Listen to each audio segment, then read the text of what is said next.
हाँ, तो हर दो मैट्रिक्स को मल्टीप्लाई नहीं कर सकते अपन। मैट्रिक्स मल्टीप्लिकेशन का एक रूल होता है। हमारा टास्क ये है कि इन दो डिटर्मिनेंट को मल्टीप्लाई करके जो वैल्यू बन रही है, ये वैल्यू के करस्पॉन्डिंग कौन सा डिटर्मिनेंट होगा। रो रो मल्टीप्लिकेशन करके जो डिटर्मिनेंट आ रहा है और रो कॉलम मल्टीप्लिकेशन करके जो डिटर्मिनेंट आ रहा है, दोनों की वैल्यू सेम मिलेगी। जब ये वाली रो इस वाली रो से मल्टीप्लाई हो रही है तो यहाँ पे डी बनेगा, और जब ये वाली रो इस वाली रो से मल्टीप्लाई हो रही है तब यहाँ डी बनेगा। तो multiplication of determinant is very important और अपने को ये स्प्लिटिंग करनी आनी चाहिए। ठीक है, आज अपन शुरू कर रहे हैं मल्टीप्लिकेशन ऑफ डिटर्मिनेंट्स। ठीक है ना, multiplication of determinants, multiplication of determinants,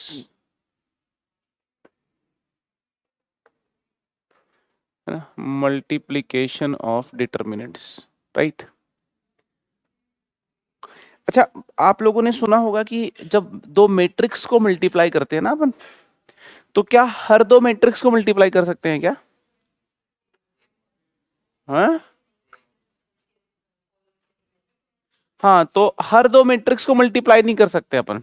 matrix multiplication का एक रूल होता है ना, वो अपन मैट्रिक्स में डिटेल में डिस्कस करेंगे, है ना। यहाँ पे मैं आपसे पूछना चाह रहा हूं कि क्या हम एक दो ऑर्डर के डिटर्मिनेंट को एक तीन ऑर्डर के डिटर्मिनेंट के साथ मल्टीप्लाई कर सकते हैं क्या? एक दो ऑर्डर के डिटर्मिनेंट को अगर मैं मल्टीप्लाई करना चाहूँ एक तीन ऑर्डर के डिटर्मिनेंट के साथ, तो क्या ये मल्टीप्लिकेशन जो है, क्या ये मल्टीप्लिकेशन डिफाइंड होगा क्या?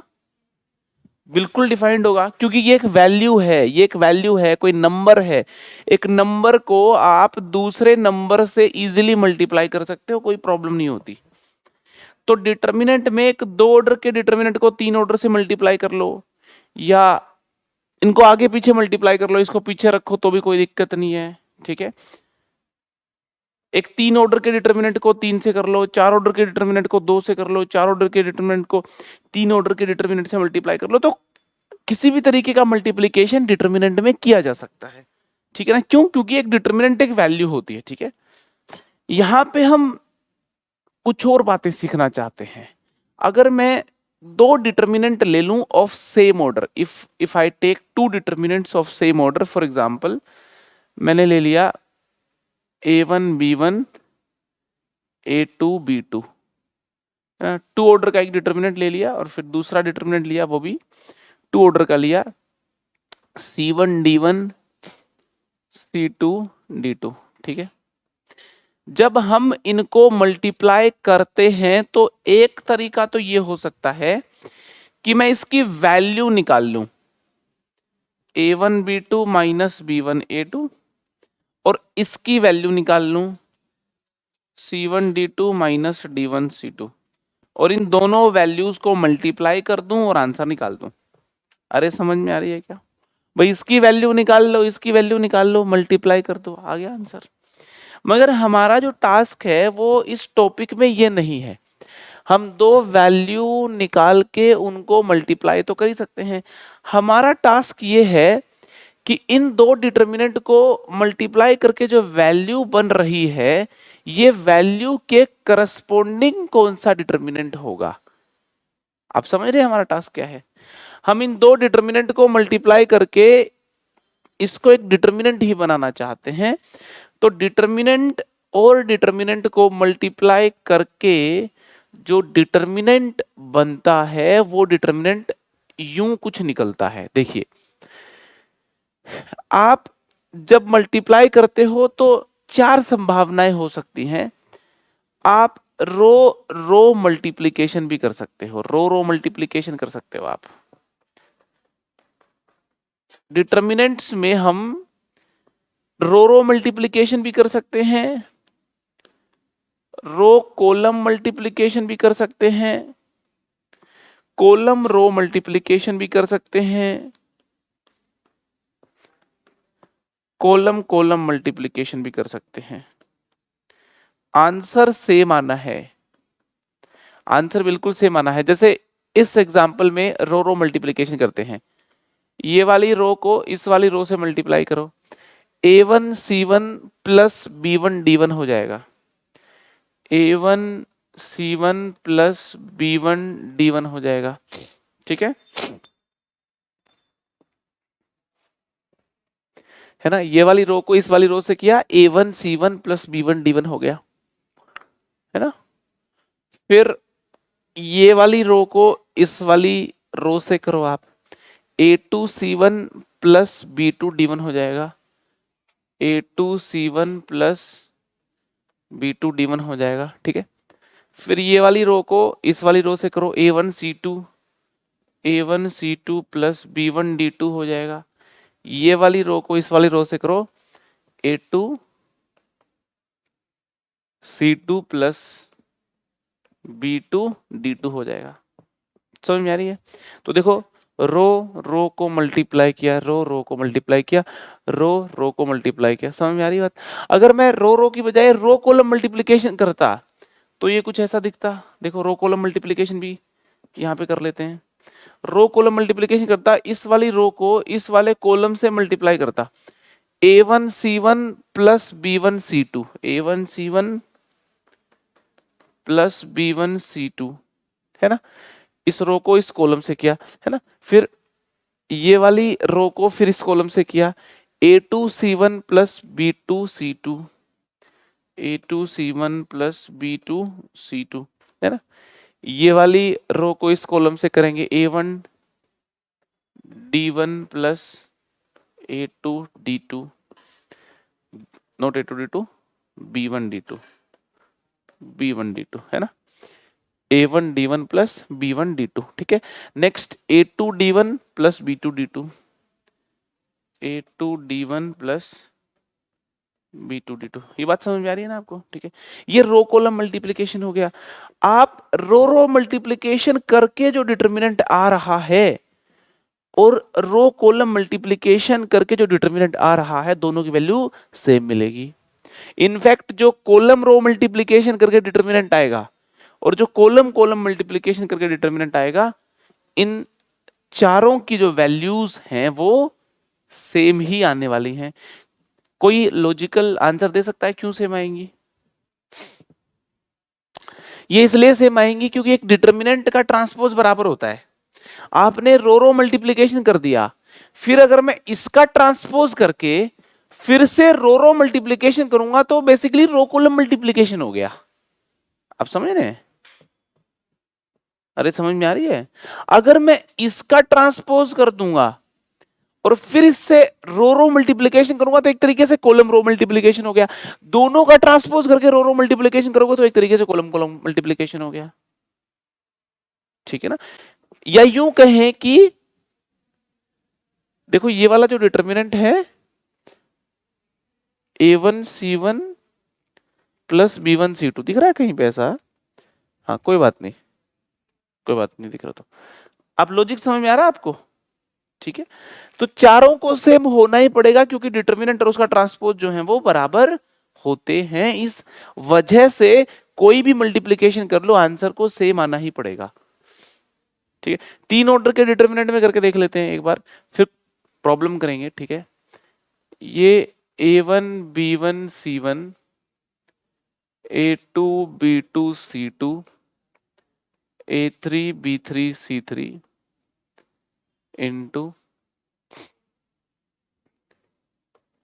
Capital A1 B1 C1, capital A2 B2 C2, capital A3 capital B3 capital C3, ठीक है। जब हम इनको मल्टीप्लाई करेंगे तो एक 3 ऑर्डर का डिटर्मिनेंट अपने को मिल जाएगा, ठीक है जी। तो कैसे मल्टीप्लाई करें? रो रो करें, रो कॉलम करें, कॉलम रो करें, कॉलम कॉलम करें, कैसे करूं? रो रो कर लेता हूं, ठीक है। ये वाली रो को इस वाली रो से करते हैं मल्टीप्लाई, तो ये हो गया आपका A1 A1 B1 B1 C1 C1, ठीक है। ये वाली रो को करते हैं इसके साथ A2 A1 B2 B1 C2 C1, ठीक है। ये वाली को कर लेते हैं इसके साथ, A3 A1 B3 B1 C3 C1, ठीक है। अब इस वाली को सेकंड रो के साथ कर लेते हैं और यूं करते हुए सिलसिला चलता रहेगा, है ना। A1 B1 C1 है ना, A2 B2 C2 ऐसे मल्टीप्लाई कर दिया, ठीक है। फिर A2 B2 C2 A2 B2 C2, ठीक है।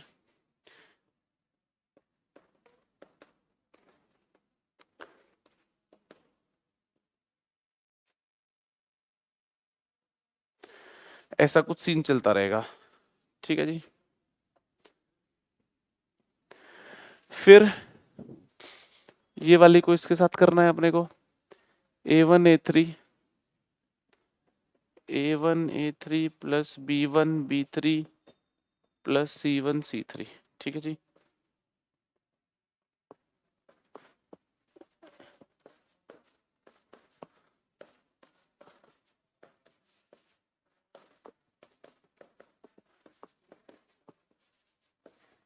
यूं कुछ कहानी चलती रहेगी, ठीक है।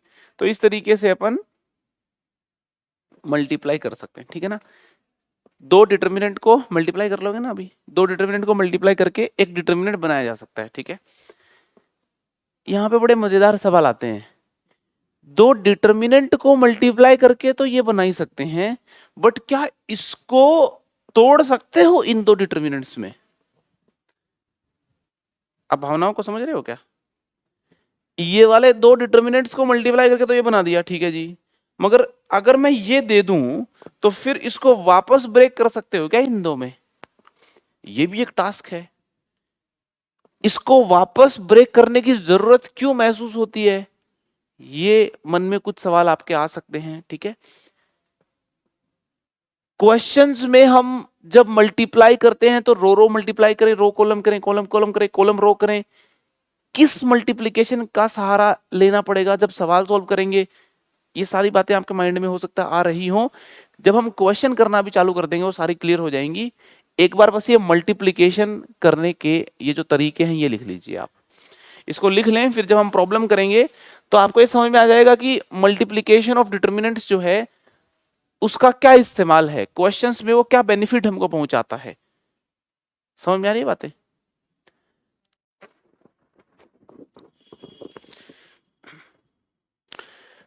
तो इसके ऊपर क्वेश्चन करते हैं अपन, देखिए जरा। क्वेश्चन लिख रहा हूं मैं।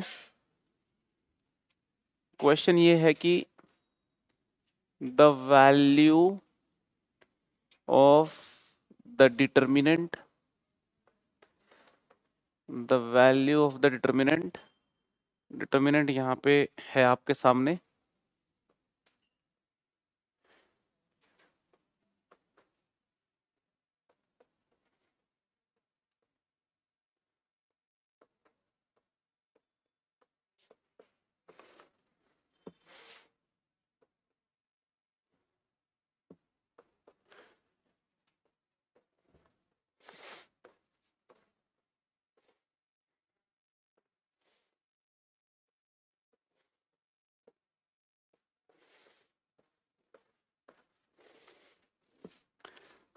ठीक है। डिटर्मिनेंट है ये सुंदर सा,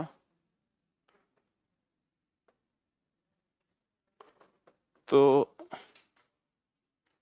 इसकी जो वैल्यू है वो यहाँ पे आपसे पूछी है। The value of this determinant is, options दिए हुए हैं, एक ऑप्शन आपको टिक करना है।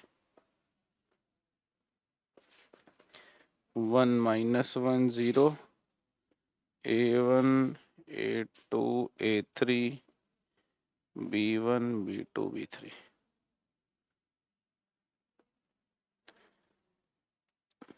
ठीक है जी।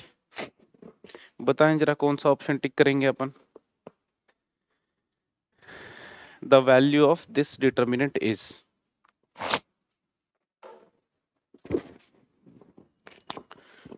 चलो देखते हैं जरा सोल्यूशन। ये ऐसा कुछ लिखा हुआ है ना, डिटर्मिनेंट है ये। तो जी ये डिटर्मिनेंट है, तो अपन इसको कुछ ऐसा लिखते हैं, देखो जरा, है ना। मैं इसको एक्सप्रेस कर रहा हूं, इस डिटर्मिनेंट को कोशिश कर रहा हूं एक्सप्रेस करने की, हो पाया तो, as a product of two determinants, ठीक है ना। दो डिटर्मिनेंट को मल्टीप्लाई करके एक डिटर्मिनेंट बन सकता है, तो एक डिटर्मिनेंट भी दो के प्रोडक्ट में स्प्लिट हो सकता है। ये आपके दिमाग में सवाल आ रहा होगा कि कैसे पता चला कि ये एक दो में स्प्लिट हो जाएगा, या फिर ये कैसे पता चला कि ये जो क्वेश्चन है, इस क्वेश्चन में इस कॉन्सेप्ट का इस्तेमाल करना है। इन सारे सवालों के जवाब आपको मिलेंगे, है ना। पहले एक बार समझें, ये है 2a1b1, मतलब a1b1 प्लस a1b1, है ना, a1b1 प्लस a1b1। आप देखोगे ना ये पूरे डिटर्मिनेंट को, इस पूरे डिटर्मिनेंट को, इसकी हर एलिमेंट की शकल एक जैसी है, a1b1 plus a1b1, a2b2 plus a2b2, a3b3 plus a3b3, है ना। और यहाँ पे भी जैसे दो दो टर्म्स का जोड़ लिखा हुआ है, तो मेरे को तो ऐसी फील आ रही है कि जैसे a1b1, है ना, a1b1 b1 a1, है ना। जैसे किसी ने ऐसे कर दिया हो, a1b1 प्लस a1b1, और यहाँ पे आ गया 2a1b1, और यहाँ पे कुछ भी रख लो, यहाँ पे मान लो 0 रही हो, है ना, यहाँ पे कुछ भी आ सकता है, कोई भी एलिमेंट ले लो आप।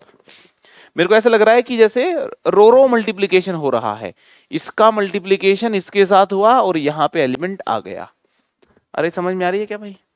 अच्छा जी, अब यहाँ पे देखते हैं, है ना, a1 का b2 से सीन हो गया, ठीक है, a1 का b2 से, a1 b2, b1 का a2 से, अच्छा, और यहाँ पे कुछ 0 रहा होगा, है ना।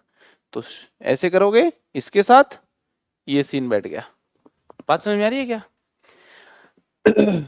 a1 b3 b1 a3, अच्छा, a1 b3 p1 a3, और यहाँ पे जो है 0 रही होगी, ठीक है। तो ये वाले तो बिल्कुल फिट बैठ गए। अब इसको फिट बैठाना है ना।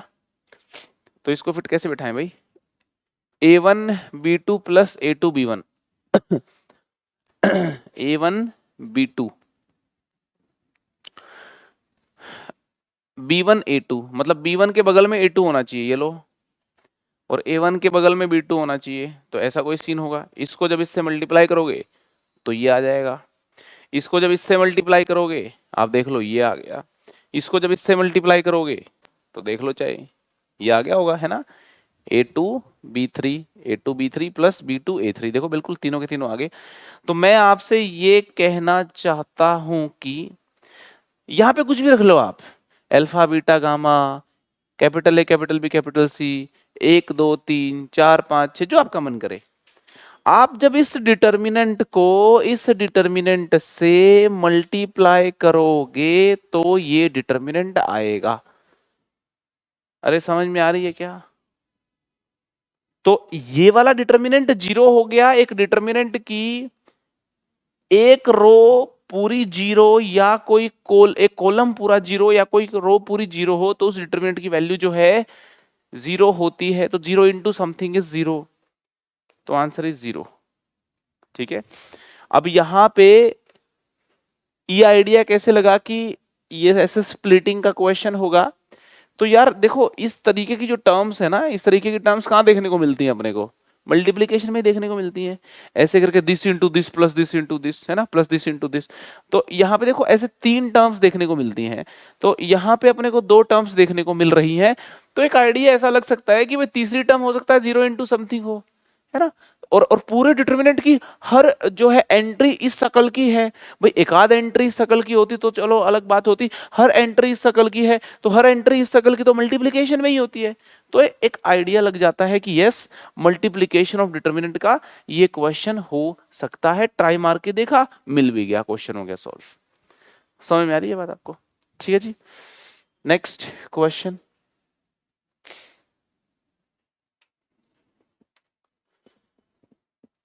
नेक्स्ट क्वेश्चन देखिए जरा। इसमें यहाँ पे आपके पास 2 डिटर्मिनेंट है, एक डेल्टा 1 है और एक डेल्टा 2 है। एक डेल्टा 1 है, एक डेल्टा 2 है। आपको बताना है डेल्टा 1 डिवाइड बाय डेल्टा 2। बहुत बढ़िया, बताइए कैसे सोचेंगे?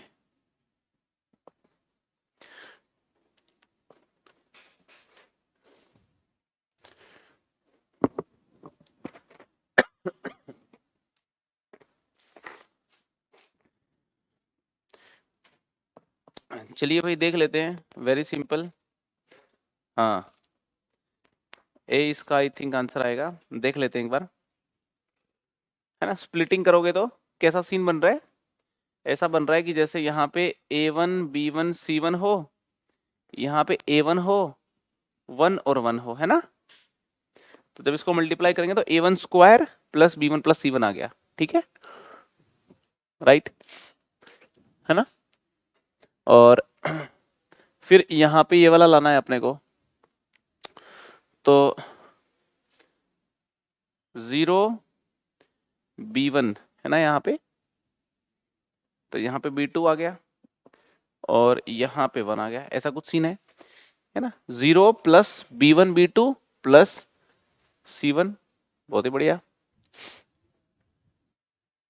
C1 C3 के लिए तो फिर 2 यहाँ पे 0 बना के और यहाँ पे C3 करना पड़ेगा, तो इसको मल्टीप्लाई करोगे तो आ गया C1 C3, ठीक है। ये कैसे आएगा भाई?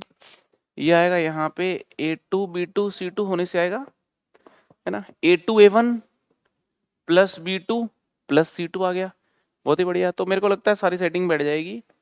A3 B3 C3 यहाँ कर दोगे तो यू कैन सी दैट। अच्छा, एक और चीज यहाँ पे नोटिस करो, बस आप एक रो के साथ बाकी एंट्री पकड़ लो, दूसरी तो खट खट खट आ जाती है एकदम, है ना। तो स्प्लिटिंग इज वेरी इजी, ठीक है। क्यों किया मैंने ऐसा? ये स्प्लिटिंग ऐसी क्यों, दो डिटर्मिनेंट में इसकी स्प्लिटिंग होगी, ये बात कैसे पता चल रही है? अभी तो अपन ये टॉपिक पढ़ रहे हैं इसलिए आपको पता चल रही है, मगर एग्जामिनेशन में या फिर जब बहुत सारे सवालों के बीच में सवाल आ जाए, तो मैं ये कह रहा हूं कि जब ये ऐसे यूं फैली हुई हो ना, 3 टर्म्स का जोड़ लिखा हुआ हो और कई जगह देखने को मिल जाए, तो एक थॉट जाना बनता है कि यार कहीं ये मल्टीप्लीकेशन ऑफ टू डिटर्मिनेंट्स का क्वेश्चन तो नहीं है, ठीक है ना। ये एलिमेंट्स एक थॉट जनरेट करते हैं, है ना। तो ये हमारा था डेल्टा 1।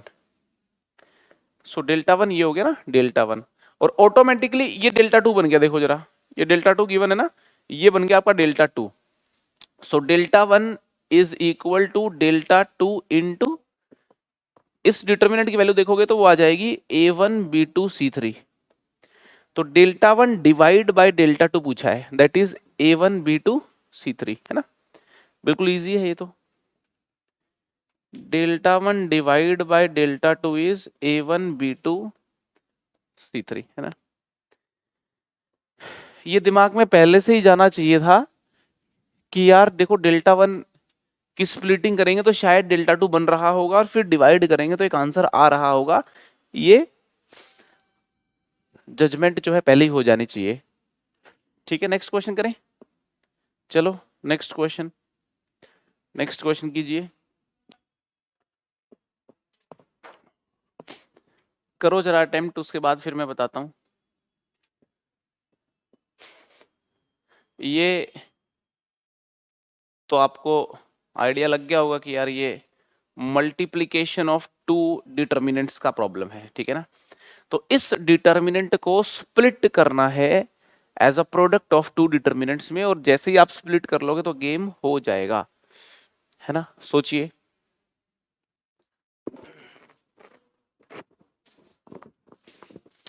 चलिए करते हैं स्प्लिटिंग।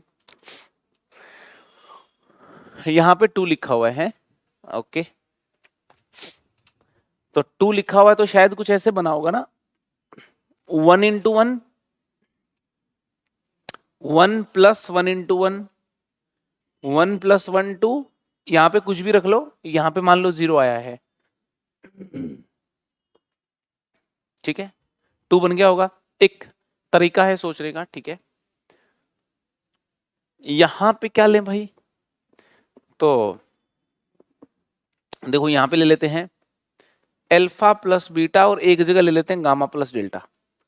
तो alpha plus beta into 1 plus gamma plus delta into 1, तो alpha plus beta plus gamma plus delta आ गया, है ना। यहाँ पे कुछ भी रख लो, इसको मल्टीप्लाई 0 से होना है, 0 ही रहना है।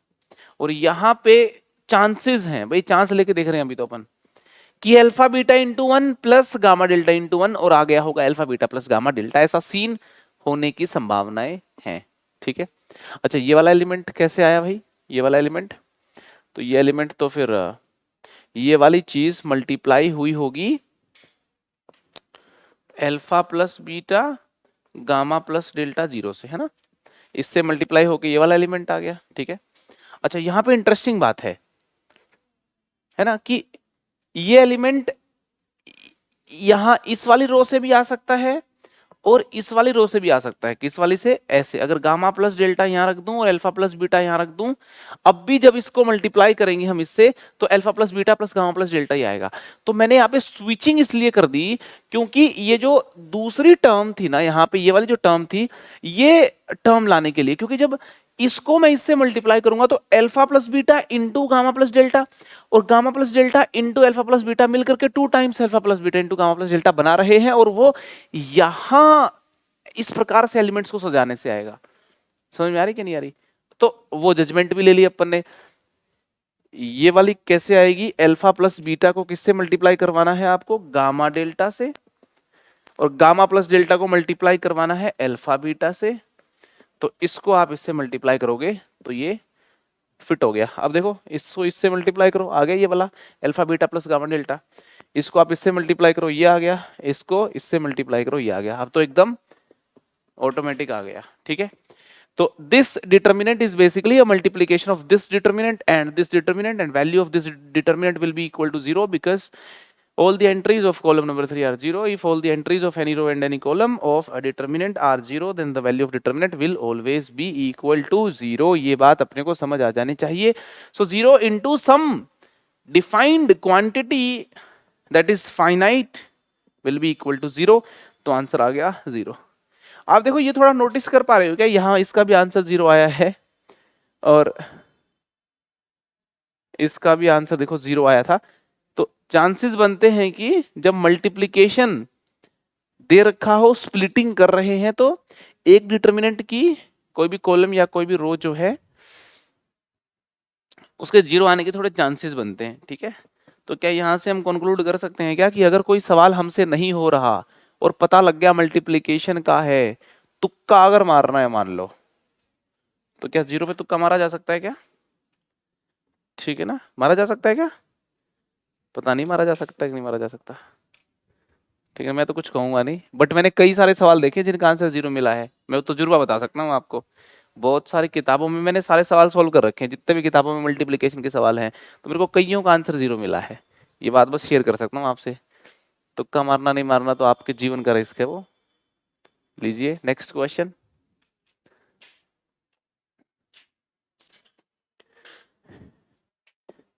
देखो, कैलकुलेटिव तुक्का हार्मफुल नहीं होता, नॉन कैलकुलेटिव तुक्का इज ऑलवेज डेंजरस, है ना। कैलकुलेटिव तुक्के में प्रॉब्लम होती है। ये क्वेश्चन अगर मान लो एग्जाम में आता है 1 मिनट के लिए, और अगर अपन से नहीं हो रहा सॉल्व, तो अल्फा बीटा गामा डेल्टा सबको 1 1 1 1 1 पुट कर दो आप, है ना। तो एक डिटर्मिनेंट बन जाएगा अलग से, उसकी वैल्यू निकाल डालो, और अल्फा बीटा गामा डेल्टा को 1 1 1 1 पुट करके एक ऑप्शन 1 बन गया, दूसरा ऑप्शन 4 बन गया, तीसरा ऑप्शन 4 बन गया। प्रॉब्लम क्या आ गई? 2 ऑप्शन सेम बन गए। चांस लेके देख लो, क्या पता है दोनों हो ही ना। वैल्यू निकल गई, 0 आ गया, टिक कर दो। मान लो 4 आ जाता है तो दूसरी वैल्यूज ले लेते, ये दोनों तो कट गए ना। फिर समझ में आ रही कि नहीं आ रही? मैं बस ये कहना चाह रहा हूँ कि क्वेश्चन डायरेक्टली नहीं बन रहा ना, तो थोड़े जुगाड़ू तरीके होते हैं सवालों को सोल्व करने के। तो आपको बिल्कुल एकदम हार नहीं माननी है कि सवाल को देख करके कि यार अपन कैसे करेंगे, कर ही नहीं पा रहे हैं, ठीक है ना। इस प्रॉब्लम को भी अगर आप यूं स्प्लिटिंग नहीं कर पा रहे हो तो किया जा सकता है, ये वैल्यूज फिट कर लो, हो जाएगा। क्या है इसमें? अच्छे स्टूडेंट नहीं छोड़ते इस सवाल को, अगर मान लो आता है तो। ये समझ में आ रही है? चलो ये वाला क्वेश्चन करो।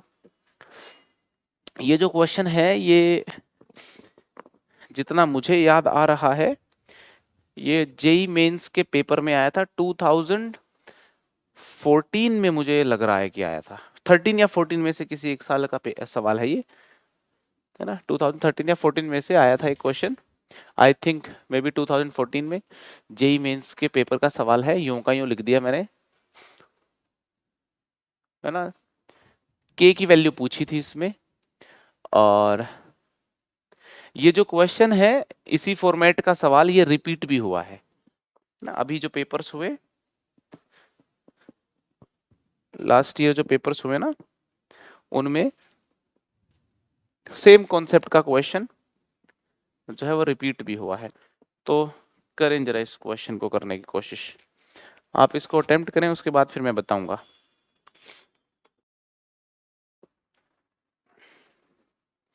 सी द सोल्यूशन, सोल्यूशन को देखते हैं।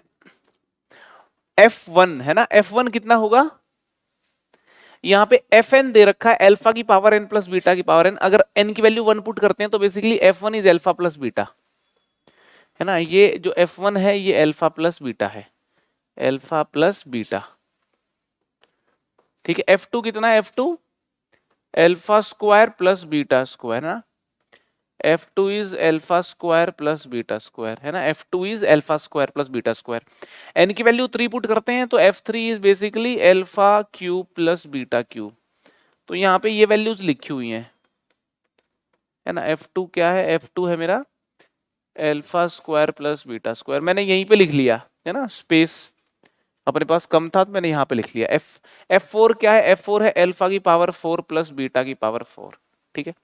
ऐसे करके यहाँ पे देखिए डिटर्मिनेंट में एंट्रीज कैसी हैं, 1 plus alpha plus beta, 1 plus alpha plus beta, 1 plus alpha square plus beta square, भाई 3 चीजें जोड़ के लिखी हुई हैं।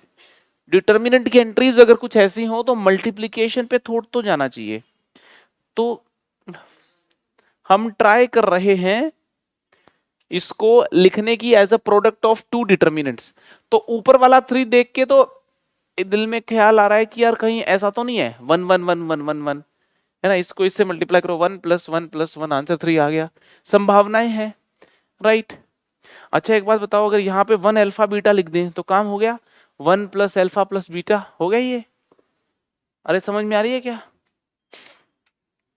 है ना। 1 plus alpha square plus beta square कैसे आएगा, ऐसे आएगा, अल्फा स्क्वायर बीटा स्क्वायर और 1 यूं लिख दे तो 1 plus alpha square plus beta square आ गया, ठीक है।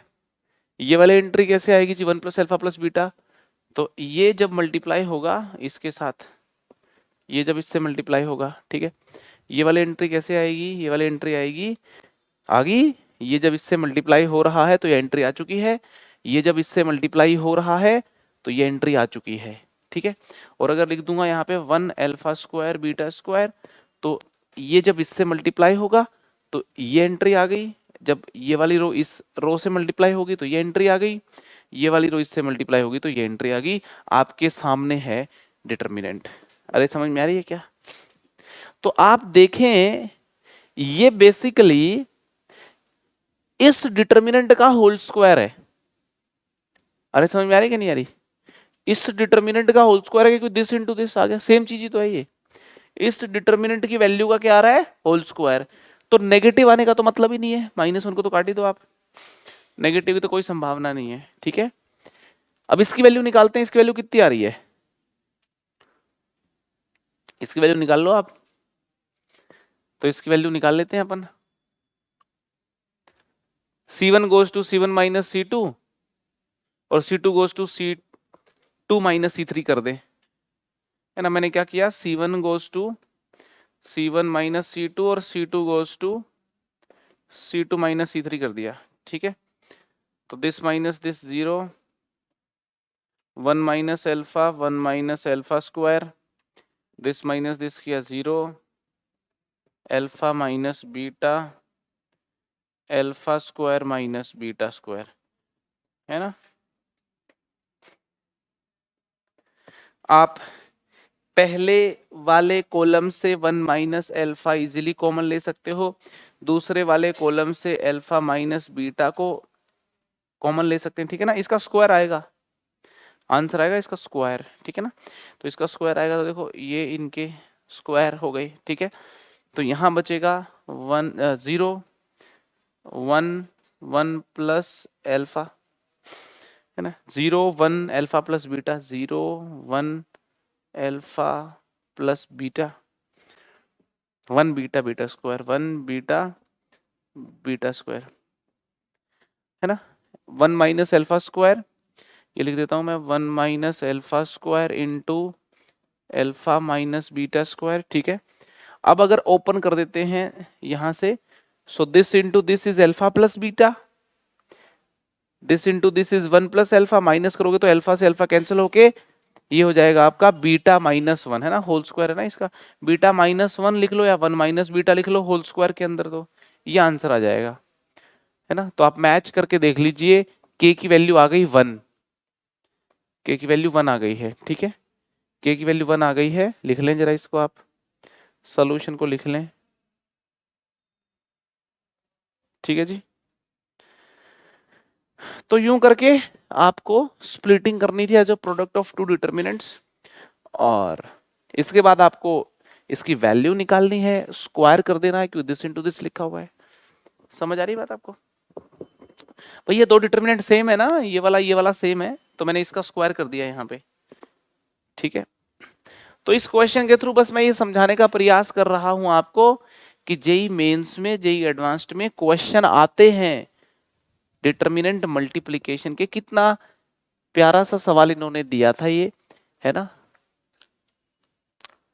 जो विद इन 1.5 to 2 मिनट्स होने वाला क्वेश्चन था, अगर क्लिक कर जाता है तो।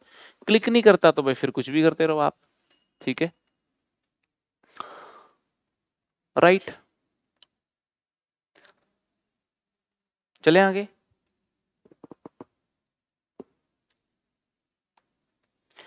तो मुझे लगता है मल्टीप्लिकेशन ऑफ डिटर्मिनेंट आपको समझ आ गया होगा, और ये भी यहां पे समझ आ गया होगा कि दो डिटर्मिनेंट को मल्टीप्लाई करके तीसरा डिटर्मिनेंट बनाना इंपॉर्टेंट वो नहीं है उतना ज्यादा, बल्कि एक डिटर्मिनेंट को दो में स्प्लिट करना वो ज्यादा इंपॉर्टेंट है। इतने सारे सवालों से सीख मिली है ना अपने को, तो इस सीख को याद रखना, ठीक है।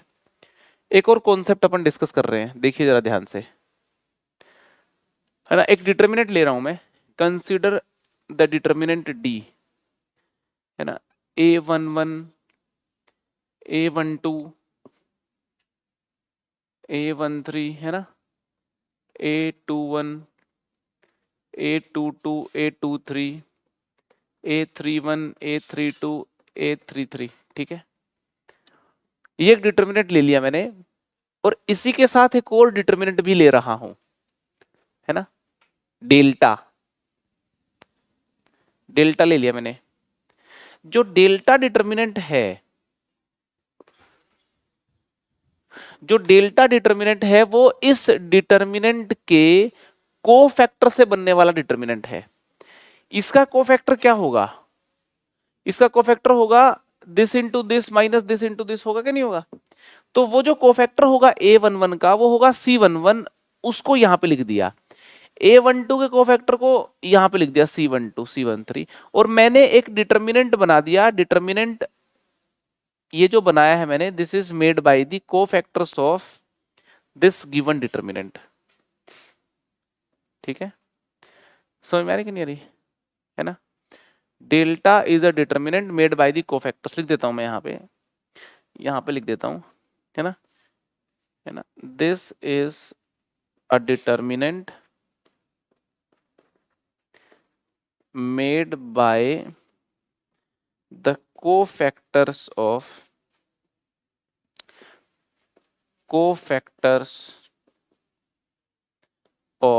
Determinant D. डिटर्मिनेंट डी के कोफैक्टर से बनने वाला डिटर्मिनेंट है डिटर्मिनेंट डेल्टा। अब मेरा मूड कर गया कि डी और डेल्टा को मल्टीप्लाई करते हैं।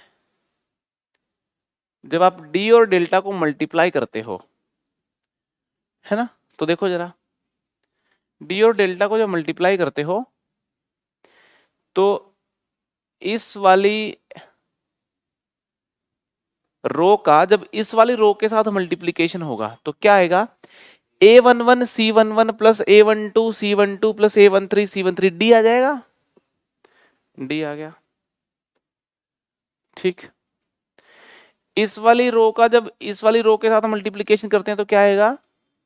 0, 8। भाई इस वाली रो को किसी दूसरी रो के कोफैक्टर के साथ मल्टीप्लाई करके जोड़ेंगे, मतलब मल्टीप्लाई करेंगे, तो आंसर क्या आएगा? 0 आएगा। पता है ना ये प्रॉपर्टी अपने को?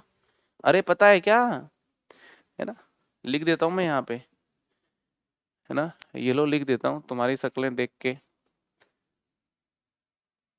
है ना। मान लो ये डी कोई डिटर्मिनेंट अपन ले लेते हैं, A11, A12, A13, A21, A22, A23, A31 A32 A33 है ना।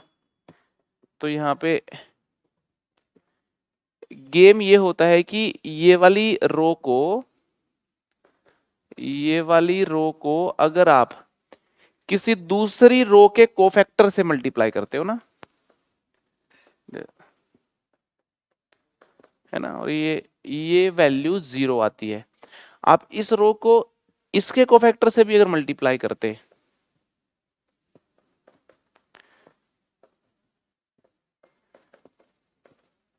क्यों 0 आती है, ये एक सवाल है। क्यों 0 आती है? इसलिए 0 आती है क्योंकि आप ऐसा करके देखोगे तो 0 ही आएगा। ठीक है ना भाई, आप इसके कोफैक्टर के साथ मल्टीप्लाई करके देखोगे, सारा ये तामझाम ओपन करोगे तो कट जाता है सब कुछ। ठीक है ना। यही हरकत कॉलम के साथ भी कर सकते हो। आप इस वाले कॉलम को इस वाले कॉलम के कोफैक्टर के साथ मल्टीप्लाई कर लो। अगर इस कॉलम को सेम कॉलम के कोफैक्टर से मल्टीप्लाई करोगे तो डी की वैल्यू आ जाएगी, डी मिल जाएगा। मगर किसी दूसरे कॉलम के कोफैक्टर के साथ मल्टीप्लाई करोगे तो 0 आंसर आएगा। ठीक है ना। A12 C13 है ना, मैं इस वाले कॉलम के एलिमेंट्स को इस कॉलम के कोफैक्टर से मल्टीप्लाई कर रहा हूं। A22 C23 है ना, C23 A32 C33, 0 आएगा आंसर। ठीक है ना। ठीक है ना, ये भी 0 आएगा एंड सो ऑन। समझ में आ रही बात आपको? ठीक है, तो ये वाली बात तो अपने को समझ में आ गई। ठीक है ना, यहीं पे आते हैं वापस। तो जब हमने इस रो को इस रो से मल्टीप्लाई किया तो आंसर 0 आ गया। सिमिलरली इस वाली रो को जब हम इस रो से मल्टीप्लाई करेंगे तो क्या आंसर आएगा? 0, है ना। और इस वाली रो को फिर इस वाली रो के साथ मल्टीप्लाई करेंगे तो भी 0 आएगा। तो आप ये महसूस करो कि डी और डी यहां पे आएंगे, बाकी सब जगह 0 आएगा, है ना। 3D बस वहीं आएंगे जब ये वाली रो इस वाली रो से मल्टीप्लाई हो रही है, जब ये वाली रो इस वाली रो से मल्टीप्लाई हो रही है तो यहां पे डी बनेगा, और जब ये वाली रो इस वाली रो से मल्टीप्लाई हो रही है तब यहां डी बनेगा। सेम रो अपने ही कोफैक्टर से मल्टीप्लाई 3 बार हो सकती है तो 3D बनेंगे, बाकी क्या बनेंगे? 0 बन जाएंगे। समझ में आ रही बात आपको? तो यहां से हमने ये प्रूव कर दिया कि d into delta is basically, इस डिटर्मिनेंट की वैल्यू कितनी होगी? d की पावर 3। तो यहां से d और d क्यूब में आपस में कैंसलेशन होगा, तो आप ये महसूस कर सकते हो कि delta is equal to D square. अरे समझ में आ रही कि नहीं आ रही? Delta is equal to D square. तो ये बात अपने को समझ में आ गई कि कोफैक्टर से बनने वाला जो डिटर्मिनेंट है उसकी वैल्यू डिटर्मिनेंट की वैल्यू का स्क्वायर होती है, and this is valid for order 3 determinant, valid for order 3 determinant. Order 3 का जो डिटर्मिनेंट है उसमें ये बात वैलिड होती है। अगर ऑर्डर 4 होता, ध्यान से सुनना, मान लो ऑर्डर 4 होता, एक डी बड़ा होता, डेल्टा फिर कुछ 4 ऑर्डर का डिटर्मिनेंट होता, जब मैं डी और डेल्टा को मल्टीप्लाई करता तो 4D आ रहे होते, और डी डेल्टा की वैल्यू डी की पावर 4 होती। अरे समझ में आ रही कि नहीं आ रही? 4 ऑर्डर का डिटर्मिनेंट होता तो उस केस में डेल्टा की वैल्यू कितनी आ जाती? D cube. 5 ऑर्डर का डिटर्मिनेंट होता है तो डेल्टा की वैल्यू कितनी आ जाती है? डी की पावर 4। तो एन ऑर्डर का डिटर्मिनेंट अगर होता, मान लो, है ना, if we have a determinant d of order n, if we have a determinant d of order n, then जो डेल्टा है वो हो जाता d की पावर n-1। इन जनरल अपन ये बात बोल सकते हैं। ठीक है, अगर 2 ऑर्डर का डिटर्मिनेंट है तो d और डेल्टा बराबर होते हैं। एक डिटर्मिनेंट और उसके कोफैक्टर से बनने वाला डिटर्मिनेंट, दोनों की वैल्यू बराबर होते हैं अगर ऑर्डर मेरा 2 है तो। ठीक है, तो ये बातें मुझे लगता है आपको समझ आ रही होंगी। तो हमने रिलेशन बिल्ड की है, लिखना चाहो तो लिख सकते हो इस बात को, हमने रिलेशन बिल्ड की है, ये रिलेशन बिटवीन डिटर्मिनेंट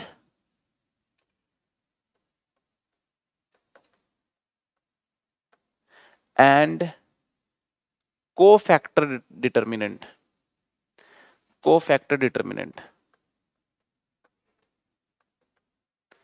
है ना, determinant made by the cofactors of determinant, है ना, इसको मैंने नाम दे दिया कोफैक्टर डिटर्मिनेंट। तो हमने रिलेशन बिल्ड की है, ठीक है। तो हमारे सिलेबस में तो 3 ऑर्डर के डिटर्मिनेंट हैं, 2 ऑर्डर के भी हैं, उनके लिए तो अपन ने बात समझ ली, और इन जनरल भी अपन ने देख लिया है ना, इन जनरल भी अपन ने बात समझ ली है ना, इन जनरल। ठीक है जी, नोट कर लें जरा इस बात को।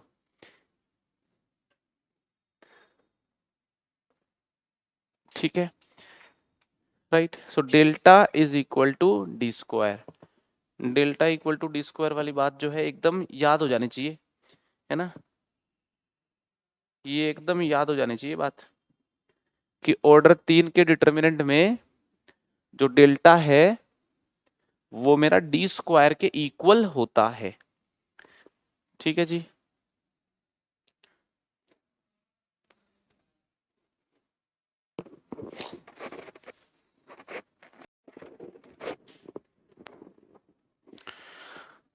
चलिए क्वेश्चन करते हैं सॉल्व।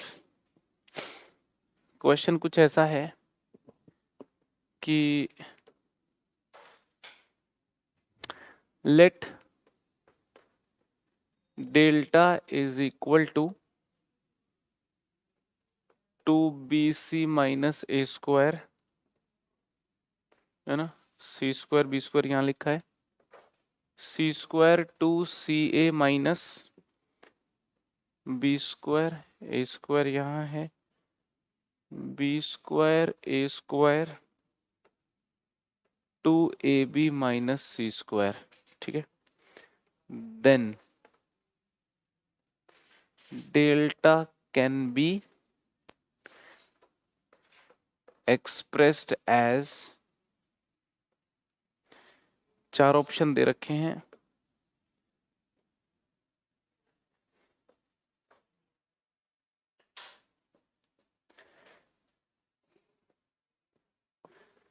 ये पहला ऑप्शन है,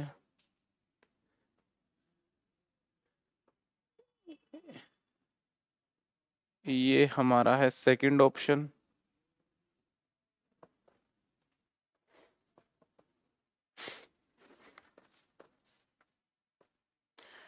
थर्ड ऑप्शन है जी,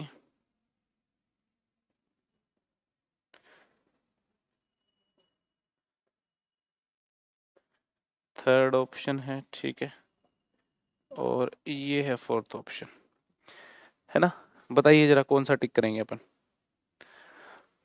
ठीक है, this determinant is equal to, we have 4 options. सोचिए, सोचिए जरा, फिर मैं बताता हूं। लेट्स सी, डेल्टा है मेरे पास, ठीक है, कोशिश करते हैं डेल्टा को लिखने की as a product of 2 determinants, कोशिश करते हैं डेल्टा को लिखने की as a product of 2 determinants. तो कैसे लिखें 2bc माइनस ए स्क्वायर को, ऐसा लिखें क्या कि जी bc c b, bc 2bc हो गया, a माइनस ए, ऐसा लिख देते हैं, ठीक है ना, माइनस ए स्क्वायर हो गया। ठीक है, तो ये तो लिख दिया अपन ने, बहुत ही बढ़िया। सी स्क्वायर कैसे आएगा भाई, अब ये बी सी ए लिख दिया अपन ने, हाँ, तो चलो सी स्क्वायर को बाद में देखते हैं अपन, पहले इसको देखते हैं ये कैसे आएगा, 2ca माइनस बी स्क्वायर। अब ये आएगा इसको और इसको मल्टीप्लाई करके, तो सी ए सी बी माइनस बी, ऐसे डेवलप होगा, है ना, हो गया develop 2ac minus b square. और ये चीज कैसे डेवलप होगी, 2ab माइनस सी स्क्वायर, ये होगी आपकी A B, B A 2ab हो गया और c माइनस सी। अब बाकी डेवलप हुई कि नहीं हुई वो चेक कर लेते हैं। जब आप इसको करोगे मल्टीप्लाई इसके साथ तो हो गया c square plus a b minus a b cancel होके c square, yes, a c plus b square minus a c, बहुत ही बढ़िया, हो गया डेवलप ही हो गया पूरा ही। अरे समझ में आ रही है क्या भाई बात। तो this determinant was basically a product of this and this determinant. बात समझ आ रही है, यस, समझ तो अपने को आ रही है, सब समझ आता है। तो ये पूछा है कि भाई कौन से वाले डिटर्मिनेंट का स्क्वायर है, हैं? तो A B C A B ठीक लग रहा है मेरे को तो देख लेते हैं वो, तो उसमें तो क्या खास बात है। देखो इसको ऐसा लिखते हैं अपन, इस वाले में और इस वाले में क्या फर्क है भाई, है? एक तो माइनस साइन कॉमन ले लेते हैं इसका, है ना, माइनस साइन कॉमन ले लेते तो माइनस आ गया। देखो ऐसा कर लेते हैं, B C A B C, है ना, माइनस इसका कॉमन ले लेते हैं, तो माइनस कॉमन लोगे तो यहाँ तो ए बी सी ऐसा सीन आ जाएगा, ठीक है। और इन दोनों कॉलम को ऐसे करके अगर मैं एक्सचेंज कर देता हूं, बी सी ए को यहां लिख देता हूं और सी ए बी को यहां लिख देता हूं, तो माइनस माइनस क्या हो जाएगा, प्लस हो जाएगा। प्लस हो जाएगा तो आप देख लो यही डिटर्मिनेंट यहां पे आ गया, तो एक डिटर्मिनेंट का स्क्वायर तो बन रहा है, एक डिटर्मिनेंट का स्क्वायर तो बन रहा है, कौन से वाले का, इसी का, B C A B C का स्क्वायर बन रहा है। अब मुझे लगता है इसमें देखो, जब आप इसका स्क्वायर बन रहा है ना, तो चलो लिख देते हैं, ये लिख दो एक बार, आप लोगों की तसल्ली के लिए लिख रहा हूं, अदरवाइज क्वेश्चन तो हो चुका है। बी सी ए, है ना, नेक्स्ट है आपकी सी ए बी सी का स्क्वायर, ठीक है। अब जब ये होल स्क्वायर है तो अंदर कितनी ही रो कितने ही कॉलम को इंटरचेंज करते रहो आप, माइनस चीज आएगी वो स्क्वायर होके पॉजिटिव बनती रहेगी, समझ रहे हो आप। तो भाई अब अगर मान लो मैं इन दोनों को करता हूं इंटरचेंज, तो ए बी सी तो यहां आ गया, बी सी ए यहां आ जाएगा, फिर इसको इसको इंटरचेंज करोगे तो बी सी ए को यहां लिख दो, सी ए बी को यहां लिख दो, इसका होल स्क्वायर, मुझे लगता है ये मैच तो नहीं कर गया, है ना। देखो ए बी सी, है ना, A B C, B C ए और सी ए बी, ये देखो बी सी ए और सी ए बी, तो मेरे को लगता है मैच कर गया भाई, समझ आ रही है। तो multiplication of determinant is very important, और अपने को ये स्प्लिटिंग करनी आनी चाहिए, ठीक है। अगर ये क्वेश्चन मैं तुमको ये पढ़ाने से पहले करवाता तो हो जाता सॉल्व, अगर ये पढ़ाने से पहले शायद मुझे ऐसा लग रहा है अगर मैं करवाता तो शायद तुम सोल्व कर लेते। अब तुमने एक्सपेक्ट भी नहीं किया होगा कि मल्टीप्लीकेशन ऑफ डिटर्मिनेंट का सवाल दे दिया मैंने, तुम सोच रहे होगे कुछ कोफैक्टर वगैरह की कुछ बात हो रही है, और ऑप्शन भी ऐसे ही थे स्क्वायर वाले, है ना। तो अपने माइंड को ब्लॉक नहीं करना है, लिख लो जरा इसको। एक और क्वेश्चन दे रहा हूं, लिखो इसको एक बार, एक और क्वेश्चन दे रहा हूं फिर।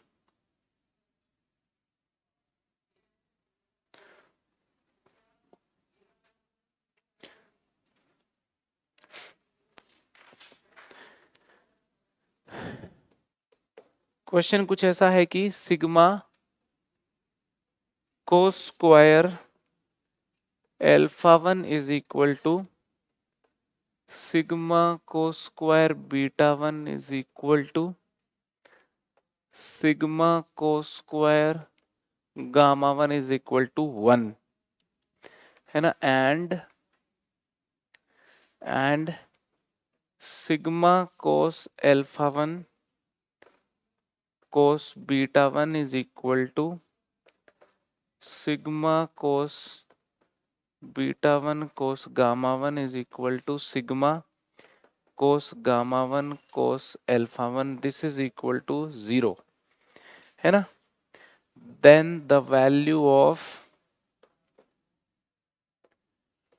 value of this determinant square is, ये यहां पे सवाल पूछा है, कोस alpha 1 cos beta 1 cos gamma 1 cos alpha 2 cos alpha 3 है यहाँ पे, कोस beta 2 cos beta 3 cos gamma 1 cos gamma 3। ठीक है, तो क्वेश्चन आपके सामने है, देख लीजिए। मैं इसकी वैल्यू बतानी है, ऑप्शन दे रहा हूं 4। बिल्कुल एकदम ईमानदारी से आप इसको अटेम्प्ट कीजिए। और यार ये क्वेश्चन देखो होना चाहिए, ये वाला जो क्वेश्चन है ना ये हो जाना चाहिए। Very easy question. Gamma 1 this is gamma 2 this is gamma 2, right. सोचिए, सॉल्व करने का प्रयास कीजिए, फिर मैं बताऊंगा सॉल्यूशन।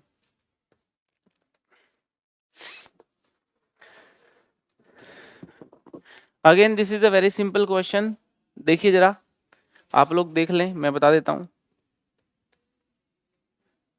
ठीक है, देखो इस डिटर्मिनेंट का स्क्वायर है, तो कोस alpha 1 cos alpha 2 cos alpha 3 लिख लेता हूं मैं इसको, कोस beta 2 cos beta 3 cos gamma 1 cos gamma 2 cos gamma 3, है ना। इसको एक बार और मल्टीप्लाई करना है, इसका स्क्वायर है ना, तो माइनस तो हो ही नहीं सकता। ठीक है जी, cos alpha 1 cos alpha 2 cos alpha 3 cos beta 1 cos beta 2 cos beta 3 cos gamma 1 cos gamma 2 cos gamma 3, है ना। ऐसा कुछ सीन बन रहा है। भाई मल्टीप्लाई कर रहे हो इन दोनों को तो डिटर्मिनेंट आ जाएगा एक। तो इसको जब इससे मल्टीप्लाई करोगे तो कोस alpha 1 square plus cos alpha 2 square plus cos alpha 3 square sigma cos alpha 1 का स्क्वायर हो गया, तो वो आ जाएगा 1। ये बात अपने को समझनी है।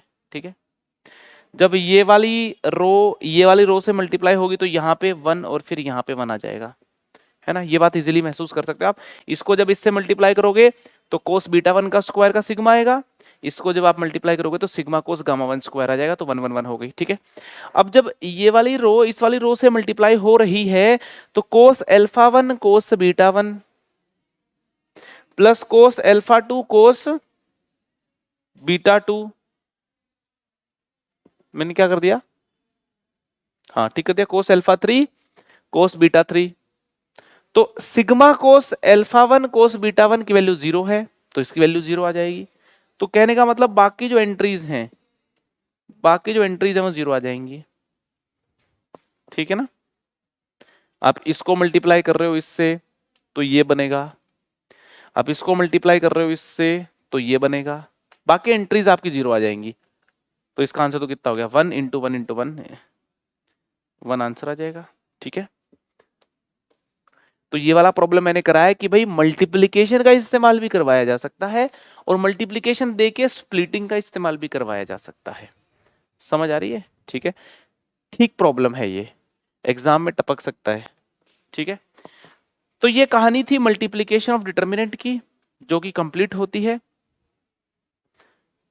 अब हम नेक्स्ट लेक्चर में क्या करने वाले हैं, हम करेंगे क्रैमर्स रूल, लीनियर इक्वेशंस को सॉल्व करना सीखेंगे, सिस्टम ऑफ लीनियर इक्वेशंस को डिटेल में सीखेंगे। ठीक है ना, ठीक है, फिर आज के लिए इतना ही।